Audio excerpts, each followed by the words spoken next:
Nauuso ngayon yung mga ginagamit sa mga trusses ng bahay, lalong-lalo doon sa mga shed type tubular yung gustong-gustong ginagamit ng mga nagpapagawa. Kahit ako mayroon akong kliyente na nagpapagawa tubular ang gusto. Ngunit hindi tayo masyadong fan ng tubular dahil ayaw nating mangyari yung ganito. Ayan oh. Yan yung mangyari yung ganyan kasi ito yan. Kasi yung inaisip natin, mangyayari at mangyayari yan. Yan yung ano na yan. Hindi masyadong kita. Ayan. Ito. Yan. Butas na. Dahil yan sa moisture nung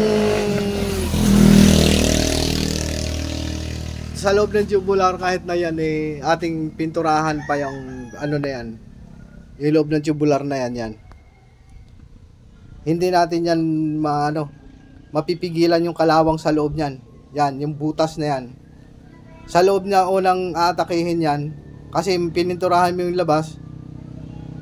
Kaya sa loob yan siya aatake dahil laluto ng ano yan laluto ng welding yan, yung loob niyan. Aatake kalawang sa loob. Akala natin buo pa yung loob niyan, pero ngunit yan ay punong-puno ng kalawang.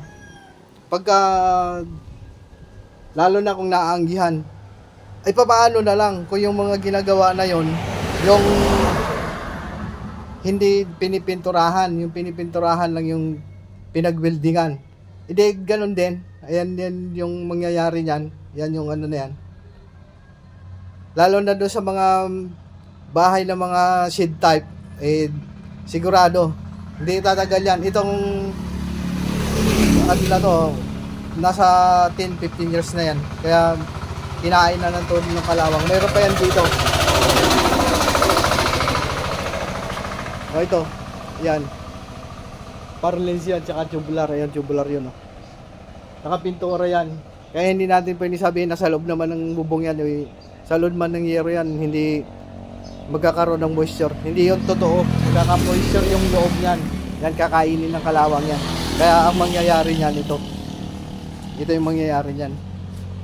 Yan. Butas. Mabubutas yan. Lalo na kung katulad nitong nababasa-basa pa siya, ay sigurado yan. Bubutas talaga ng kalawang yan. Dahil, siyempre, itong ating bakal pininturahan natin sa labas lang. Hindi naman natin pinintura sa loob yan. Dahil hindi naman mapipinturahan at tubo nga yan.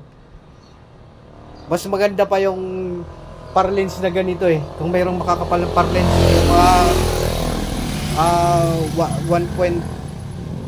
1.7 o kaya 2mm yan, maganda pa. Pero mga ganitong tubular, kahit ako hindi ako nagre-recommend ng ganito. Maliban na lang kung talagang yung kliyente talaga yung gusto dahil nga madaling ikabit at medyo mababa ang presyo niyan kasi doon sa mga traditional na angle bar. Pero ito talaga yung sakit niyan. Kung isa kang pan sa paglalagay niyan ng mga tubular na yan, tignan mo tong mangyayari. Ganyan yung mangyayari sa tubular na yan. Okay lang kasi hindi ka naman kung trabahong malayo. Hindi mo naman siya makikita uli, pero yung may-ari kawawa.